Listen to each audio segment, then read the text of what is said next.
Hi guys, how are you today? So today we're going to be talking about tenses.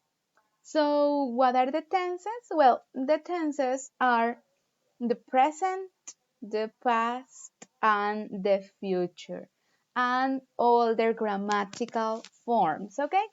So today we are going to be reviewing all the tenses that we have previously studied in all the previous semesters, and we are going to do a sort of comparison to check which one is the one that we need to use in a particular moment. Okay? So, here we go. First of all, let's check out the tenses in English. Okay? So, in English, basically, we have 12 different forms, 12 different tenses that we can see in this chart that you see in your screen. So we know that we have the three basic tenses, past, present, and future, and each of those tenses have four different forms. So the first one is the simple form, the one that, as you can see, includes only the verb conjugated into the appropriate form, or in the case of will, the auxiliary will and the verb. The progressive, in which you can see we have the verb to be and the gerund form. The perfect, that includes auxiliary had or have, and the verb in past participle form, and the perfect progressive, that includes auxiliary have, auxiliary being, and verb in gerund. So let's check all these different tenses more slowly to see in what situation we need to use them and how they are formed, okay? So let's go. We are not going to be paying attention to the two last forms of future because those we are going to study them later, okay? So let's start with the present tenses. So in the present tenses, basically we have four forms. The first one is the simple present. And we are going to use simple present when we are talking about routine or we are talking about facts. What's a routine? Well, what I do every day or frequently with a particular frequency. What's a fact? Something that is real and that it's unlikely to change soon. What would be a fact, for example, in my case? I work in a school. That's a fact. That is something that is not probably going to change in the future. Also, that's part of my routine. What do you do? Oh, I work in a school. Another fact, something that we could say expressing it in simple present, would be something like I wake up at 7 a.m. every day. Mm, I always exercise. The sun shines every day. All those things that have like a continuous effect in our life. That's simple present. Something that happens all the time. Something that is always true. Now let's move to present continuous. Present continuous is going to describe an action that happens at the moment or for a short period of time, not exactly right now, but for a short period of time in my present.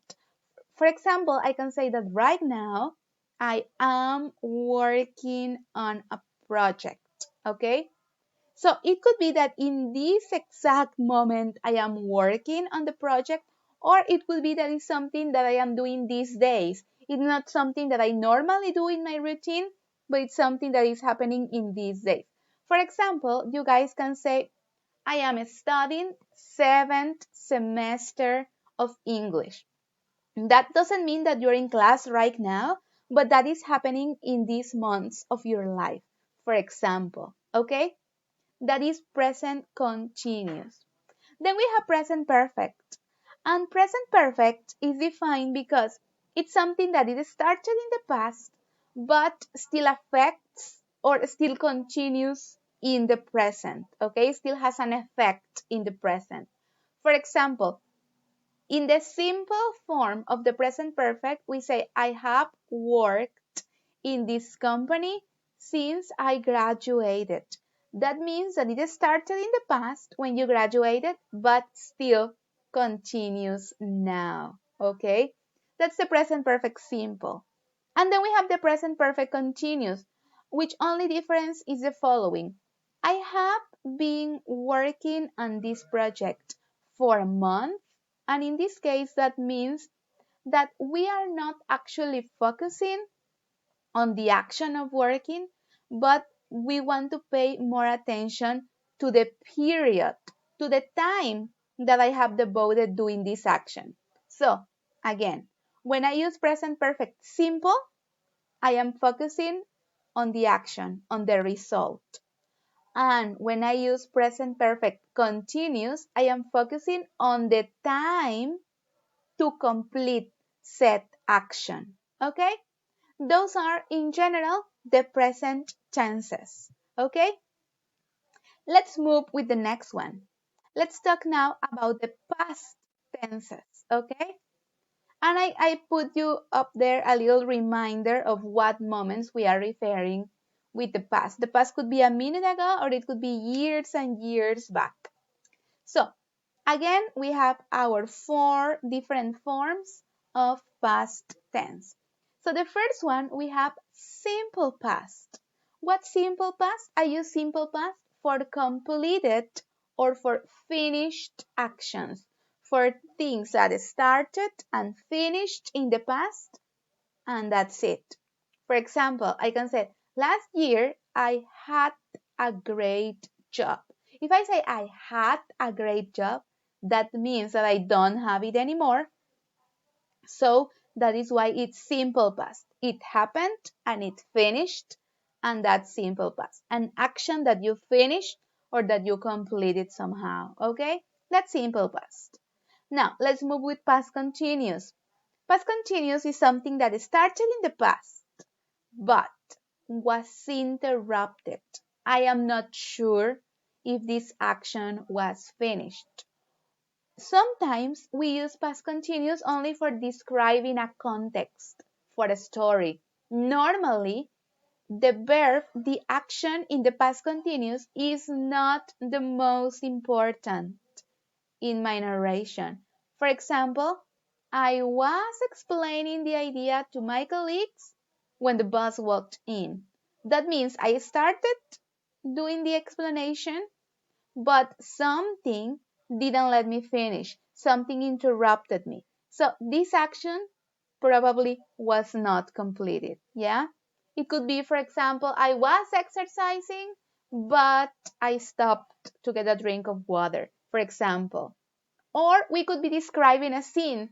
Oh, what was the weather like? Oh, you know what? Yesterday I think it was raining. You are describing the context, you are describing the day. Okay? That's for the past continuous.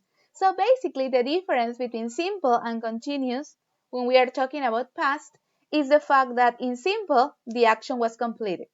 And in continuous, the action probably was not complete. Now let's go with the past perfect. The past perfect, it was an action that started in the past and finished before another action in the past, okay? For example, let me give you an example. We have the simple form. I had already finished the report when the boss called me. That means that I started the report, I finished the report, and then the boss called me. So that's why sometimes we call the past perfect the past of the past, because it's an action in the past before another action in the past. Hopefully, I am being clear. Okay, and we have the form also of past perfect continuous, which is the same difference. When I use past perfect simple, I am focusing on the complete action. What's the most important? The fact that I finished the report. But if I say, I was exhausted because I had been working all night, I'm not focusing on the action, but more on the time. I had been working all night. So the action started in the past, finished in the past, but I want you to pay attention to the period that it took me doing it, okay? Very good. Hopefully that was clear. Now let's go with the last one. Let's talk about the future tense.